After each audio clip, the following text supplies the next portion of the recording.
Well, hello and good afternoon. Not good afternoon. Good afternoon. Well, welcome into the porch. This is the place for the Church of Christ Consciousness and the Church of the Black Sheep. So come on in, outsiders, rebels, renegades, outlaws. Anyway, this is gonna be a little bit of a long one. I'm getting my voice back, so I feel so much better already. And I wanted to thank each and every single one of you that wished me a happy birthday. On the 6th, I had a great birthday. An awesome birthday. And that is change of weather, because I have had some not so good birthdays for like the last 8 years. So this birthday was really great. And I just wanted to say thank you to everybody for the well wishes, because it worked. It worked.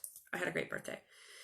Anyway, this message today, hanging around like I always do. So I'm feeling better. Like I said, my throat and everything, I'm healing.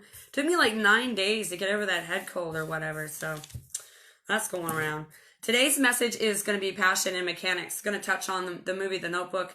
Going to touch on the idea that we have to pick one or the other. We either pick love and passion, or we pick manufactured love and mechanics.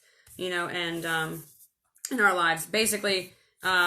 That's the difference between, wow, should I try to be a singer in my life, or should I just go back to like working at the CEO desk and working for Dunder Mifflin? You know what I mean? So we either have to pick the mechanics in life, or we need to pick the passion. And I'm here to tell you that you can have both. So today's message is that's what that's been about. There's no more of the pick one or the other. I've kind of started to have an ear for this. You guys pay attention to this in your life too. That if somebody comes up to you, says, or even a situation comes up to you and says, it's either you pick this or you pick this. It's either one or the other. Step back and question that, because I guarantee you that you can have both in balance. So I was hanging out last night, jamming around my room, playing like I do, and then the spirit came in, made me pick up paper. I started automatic writing, and the next thing you know, we take off to trot to a revelation. So I'm going to bring that here for you today while I finish my coffee and my menthols and wake up. Wake up, you know. Like I said, just Church of the Black Sheep. It's okay. I'm not the only one. Hi, Jen. Right? Get in here. I'll call you by name now. The Lord did that to me. Okay, let's get to talking. This is going to be a 2, 3, 4 part message. I like to make things fast and furious, because I know the world likes to eat fast and furious, but we can't get breakthroughs through a drive-through. So we're not here to order French fries from the Lord. A whole meal is what we're going to get. Every time you come to the porch, you're getting a whole meal. So, many parts, and I'll try to wrap it up in like 20, 30 minutes. So let's get on. So Jesus is talking about the world whispers stuff to us all the time. It whispers to us. The world does. The world whispers to us. Let's find something. The world says, pick what, you have to be one thing when you grow up. What are you going to be? What are you going to be? And Jesus is like, you can be whatever you want. You could be a butterfly. You can be the clouds. You can be a healer. You could be my kid. You could be 1,000 things in God. And it's really the devil's voice that kind of says, you can do one or the other, pick one or the other, and that forces us to wear labels. And God's always trying to get us to take the labels off, okay, and be fluid in Him. Undefinable space. And as we become undefinable, you guys realize that the living spirit, the Holy Spirit, the consciousness is undefinable. You cannot stick it underneath one religion. You can't stick it underneath one hat, because it's undefinable. It's collective and undefinable. Alpha, Omega. So, he was talking to me about how, the Gettysburg. In a way, you got to follow me here. See this piece of paper? We're just going to follow my rat-a-tat paper. Jesus was telling me that, like, the devil's Gettysburg. Like, if we have all these battles and the devil sells us in bent lies, he sells us omission, he omits pieces of the truth. He just confuses us. Big narcissist here. Confusion ball. Welcome to the dance.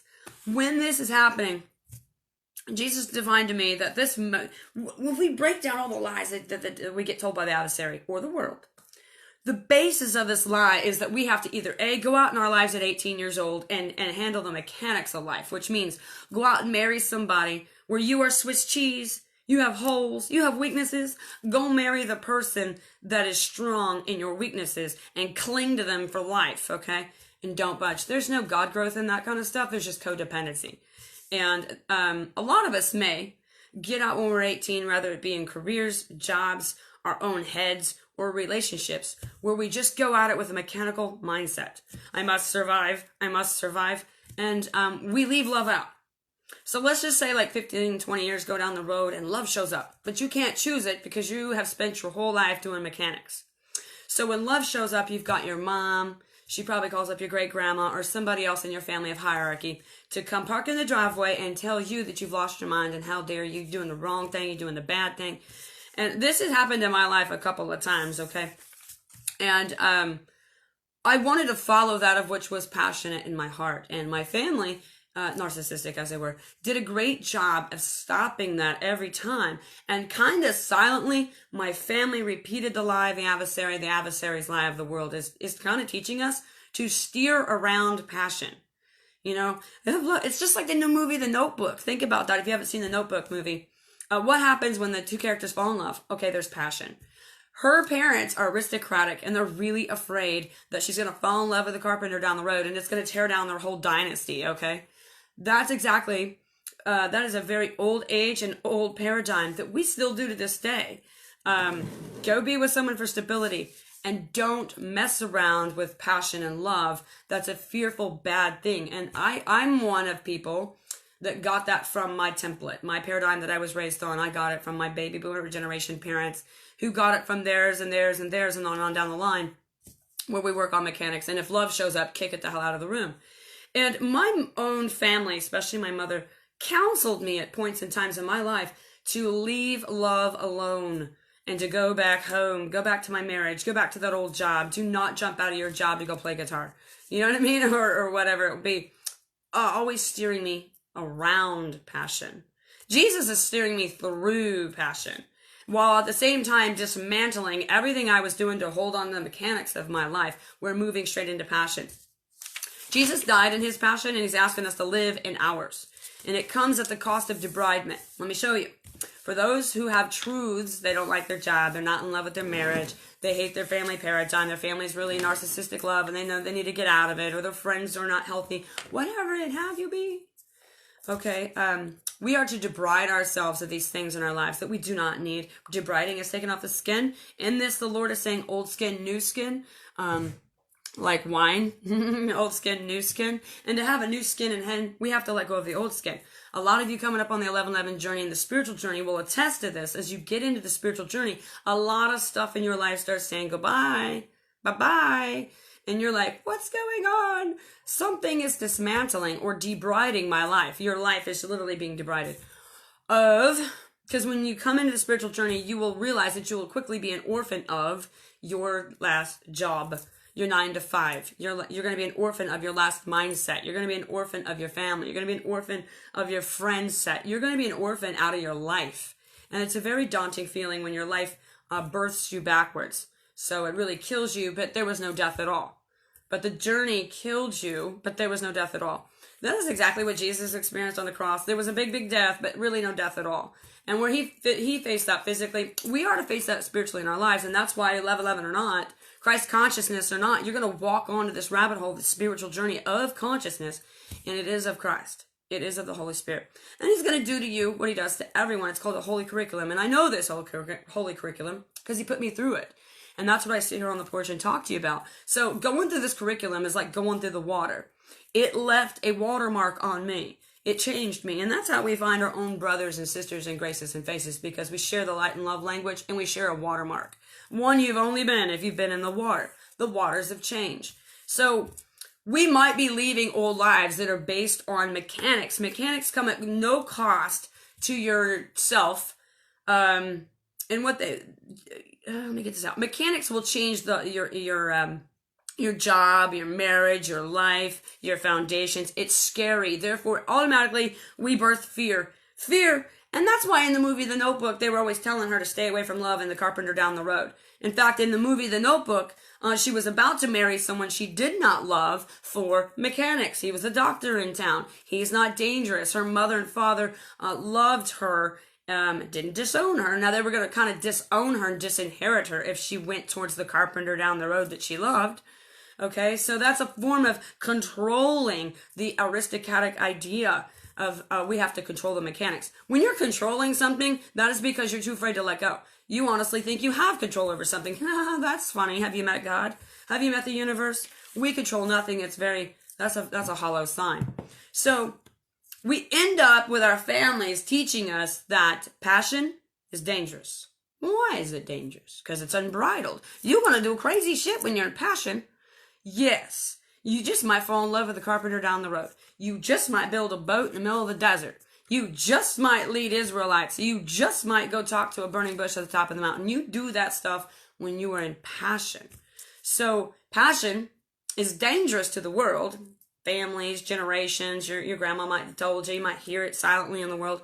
Passion is dangerous. Why? Because it's unbridled. It'll make you do crazy stuff. Different from the norm. Step out of line. The man will come and take you away. And also passion is dangerous. It's unbridled. Why? Because it causes changes. It makes you do shit that you normally would never do because you're moving under the guise of an inspirational passion. And when you start doing things that you've never done before, you're causing change. Your family paradigm, your friend set, or your job, or your religious community may find this very fearful because they can no longer control, okay? They can't control you. The only thing they can do now is threaten to disown you or disinherit you or to excommunicate you, throw you out. And our biggest human fear is to be thrown out. We have to fit in. We like to have friends. We want to, come on now, we're going to go into foreign lands and a place of fear where we can grow. So mechanics are based off when you're living your life so you can eat and breathe and have a house. Okay, that's the broth. Okay, then we never leave that. And the reason we don't allow passion or things to be changed is because we're fearing that loss of control. We're fearing change. So our families might do a really good job at telling us, no, sorry, darling, you're wrong. Don't do that. Don't live out loud. Don't be a preacher. Don't tell everybody that you can hear from God. Don't tell everyone that you're spiritually growing out loud. Don't come out of the closet. Shush. Because your family doesn't know what to do with this. They know what to do when a stranger tells them they hear from God. But when somebody in their own family raises up and says your uncle can hear from, there's something they're like, oh, they don't know what to do with that. That makes them afraid. So telling you, oh, it's all in your head, you're following the wrong light here, making up all these excuses for the fact that you're having a spiritual awakening. Because it's unbridled, it's passionate, it's dangerous to those who love the status quo. And truth and passion truth always changes the status quo. Status quo never really stays the same if you think about it. So Jesus was telling me on my piece of paper here, we have, especially in love and in marriage, we've done a great folly to ourselves if we take out and embark on these journeys in our lives and really try to keep mechanics, okay? And what you're doing, if you do what your family told you to do, if you do what the world told you to do, they told you to leave love out.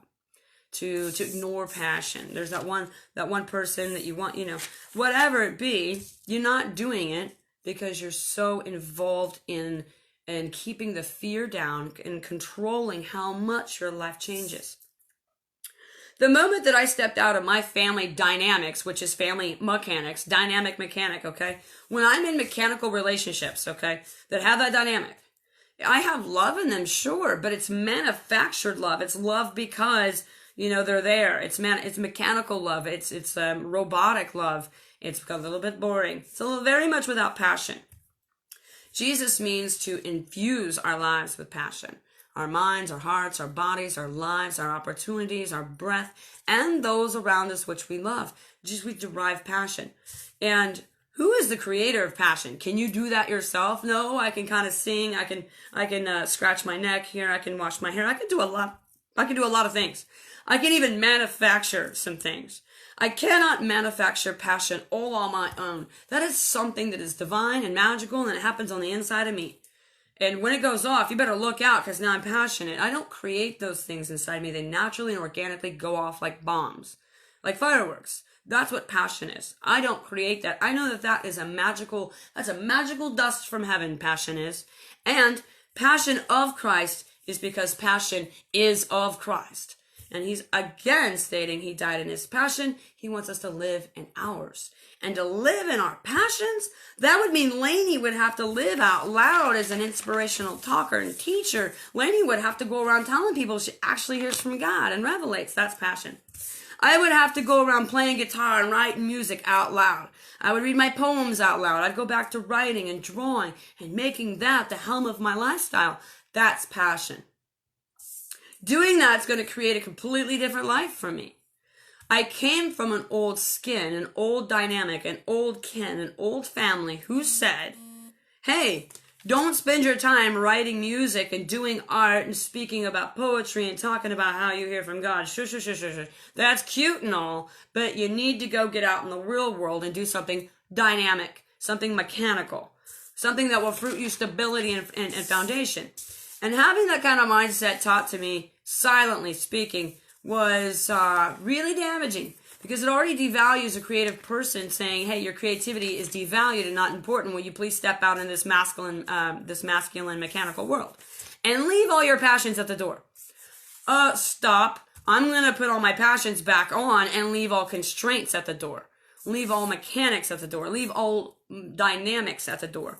And so that's what Jesus was saying when he pulls us out of a life that we've had due to mechanics. And we're in lives like that because we fear change. And we're hanging on to some point of control. When we surrender to that and fully step into a life of passion, it's passionate. Okay? New opportunities, a whole brand new life and on a whole brand new foundation. A death, but yet no one died. Because your old life died, and now your new life has taken place, but yet nothing happened to you. You're not on a cross. You didn't physically get debrided here. You only got debrided of the things that weren't serving you, the things that weren't for you, the things that were creating a counterfeit you. And there is no way that a mechanical man who's worried about his job, his livelihood, what the community thinks, and what his wife is going to think, is going to go out in the middle of the desert right now and build a boat. Field of Dreams is another good example of this. Kevin Costner's character, if he was a mechanical man, he would have worried about his social standings in his little farm town. He would have worried about the implications that building a baseball field in the middle of their crop would have done to his marriage. What is my wife going to say?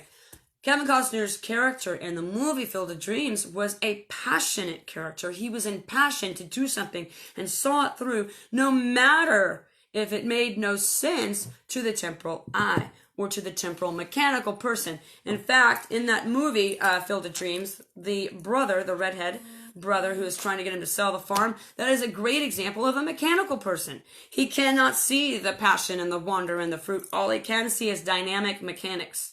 Okay? So one is very dead and one is very alive. One's going to create a life for you that's really mundane and boring, that seems like you've got great foundation because you're doing the mechanics, you have foundation.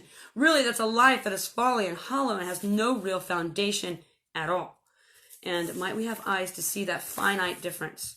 So it was just important to note that disrupting the aristocratic mind and disrupting the mechanics that create foundation, that's what our parents have taught us, to leave love out. Leave out passion. That'll mess up your life.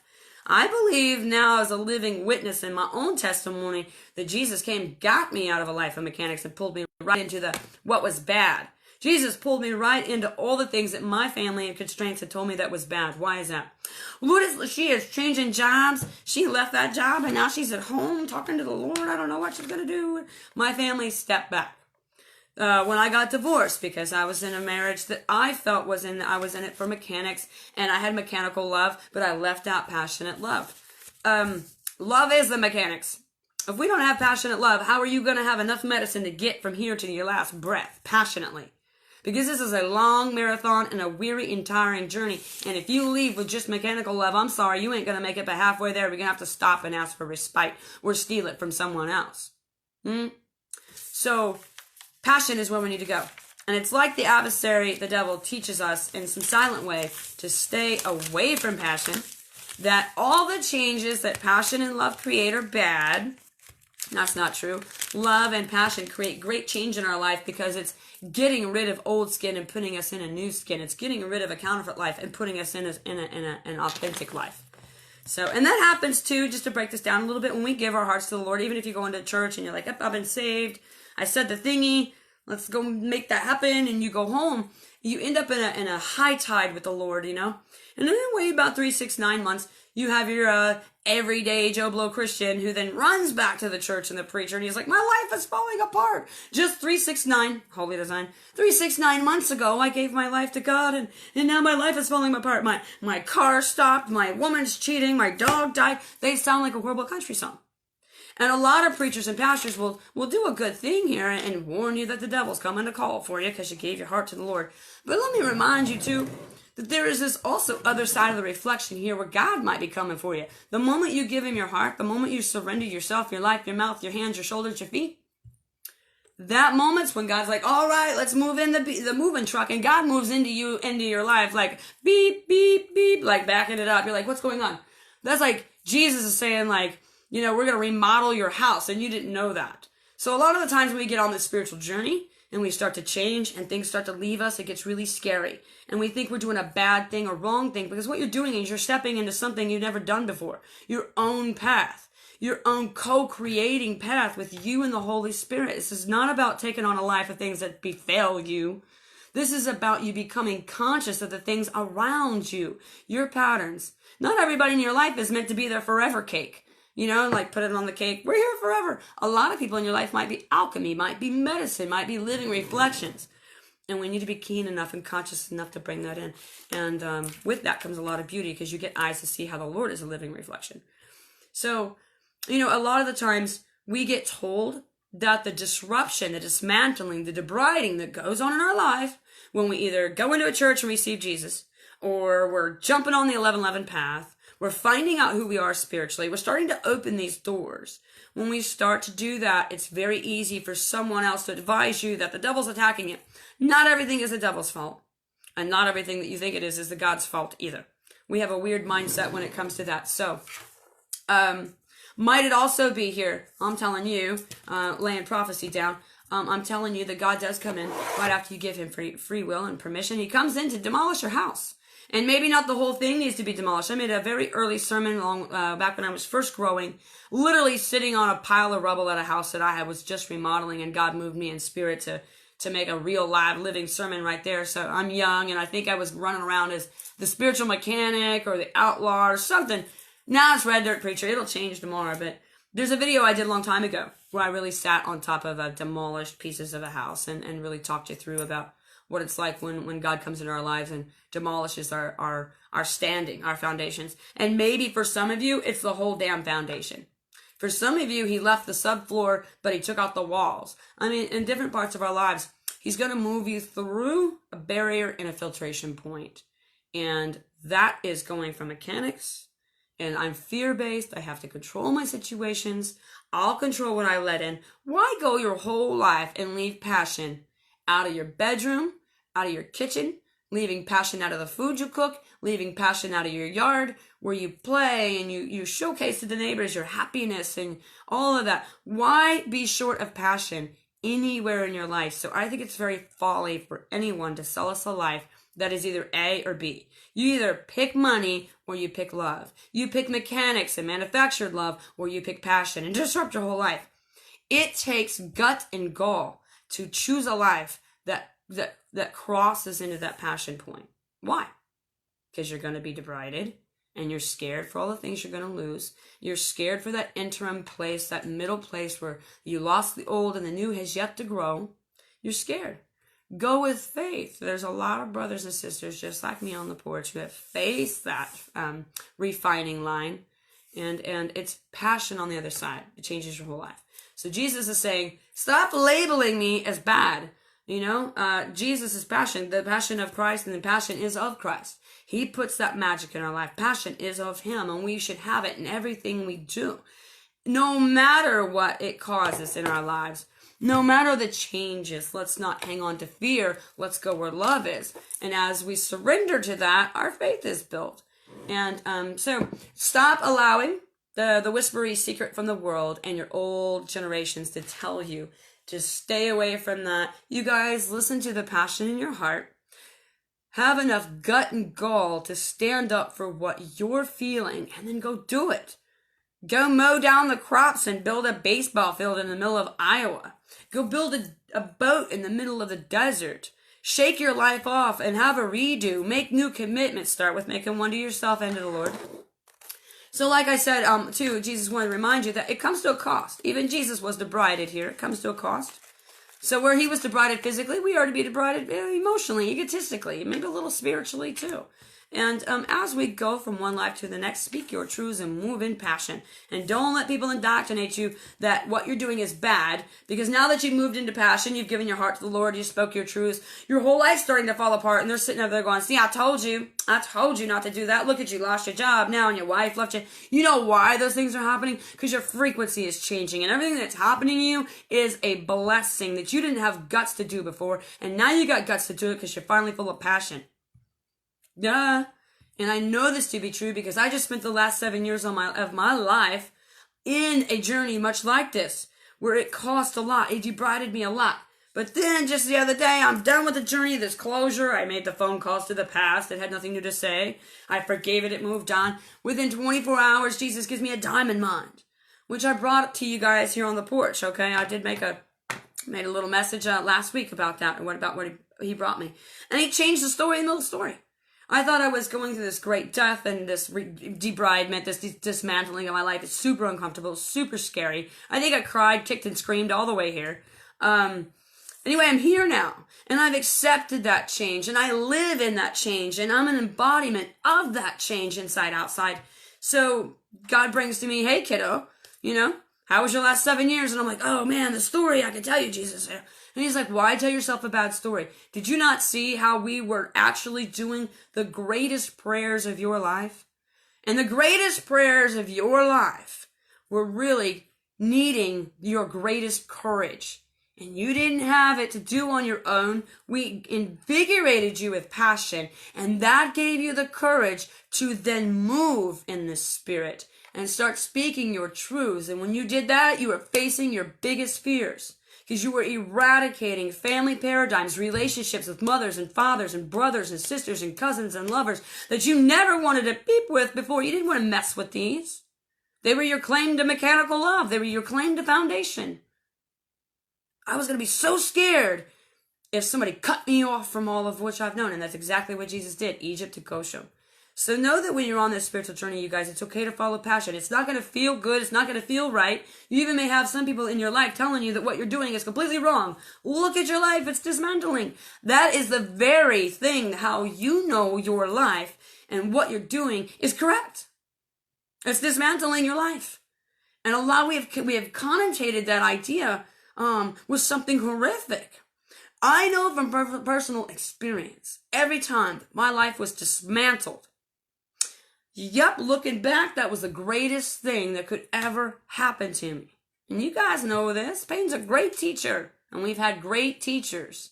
So move into passion, get that courage, get that fear, and step over these mechanical, manufactured, boring, joyless, sterile experiences that you're having in life. Why live here and have a trip around the sun? Why are we alive? Remember why we're alive. Why are we alive? To be in passion, to be in love, to be a ray of sunshine, to do what's crazy, to be real outlaws and renegades. Nobody's a real outlaw anymore. The most outlaw thing we could do is sit in submission. Come on, brand new band of outlaws. And why are we outlaws? Why are we outlaws? There's two different types to outlaws to me. There's the type of outlaw who robs, steals, kills, and plunders and has a dirty heart. And then there's the outlaw that has the purest of hearts. And they're only being nicknamed or called or labeled an outlaw is because they're going against the grain. They're going against the status quo. They're going against what's been sold over and over and over, and they might just be doing something for themselves. And that's novel, and that's respecting, and that's something to revere. So while we are, quote, quote, the pure good outlaw, go do something outlaw in your life. Stand up, get some grit, gut, and gall, and cross that mechanical line into a passionate life, right? Just ask yourself, why would you want a job if it's not passionate? Is your job sterile and joyless? We want passionate jobs. We want to feel like we're changing not only ourselves, but the world and others. We want to feel like we matter. Then get there. Why should we rob ourselves from passion in our marriage and passion in our love lives and passion between our children and passion how we parent? Why? Parenting feels like a job to half of you. Oh my gosh. Marriages feel like a job to half of you. And your job feels like slavery. So there's got to be a real change here in the way that we live. We have got to take the cover off and say, stop suffocating me, devil, with your stupid lies. I want passion infused in my life. And yes, it's going to debride me of my old life. I'm willing to pay those costs. Jesus paid costs for me on the cross. He debrided for me. Might I debride for him for a new life too? So down with the old man, up with the new man. Yep, I'm going to die, but nobody really died here. The only thing that died was what didn't need to be keeping you. Do not be shaped by your shackles kind of thing. You know what I'm saying? So live in passion. That's what I'm saying. Anyway, I'm going to hop off here. I got a couple more messages to bring to you guys, so it's good to see you. I hope you're all doing well. Staying healthy. February tends to make everybody sick, right?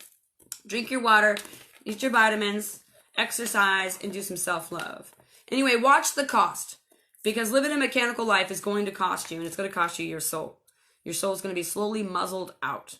And God can't really do much with a soul that's muzzled. God can't move a man to go build a boat in the middle of the desert, or move a woman to start a church in her bedroom behind a camera. He can't move people to do his great work. That's crazy.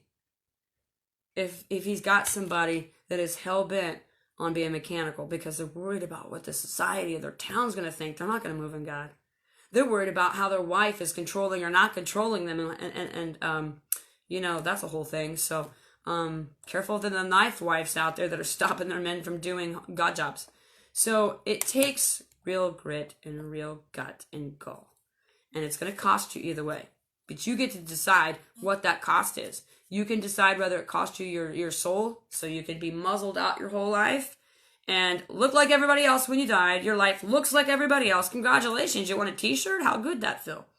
Or do you want to live a life that's full for you? You don't need anybody's permission. Let me remind you of that, to live your life. You don't need to make it okay for you to live your life the way you do. And you don't need to defend it to anyone. God knows your name, and he bled the same. The water covers us all, and so does the blood. Don't let anybody tell you any different. So chase your passion, okay? No apologies. Don't need to defend yourself. Grab your flag. I got your back. Anyway, until then, I bid you adieu. So as I always say, stay kind and stay out of your mind. Because our Holy Family is crazy, and that's a beautiful thing, and they're going to ask us to do crazy things. And better get used to it. Normal is, don't be normal. Normal's of the adversary, and it keeps us being small. We're not going to be small anymore. We got to be crazy. We're crazy water, moving around the world. All right, till next time.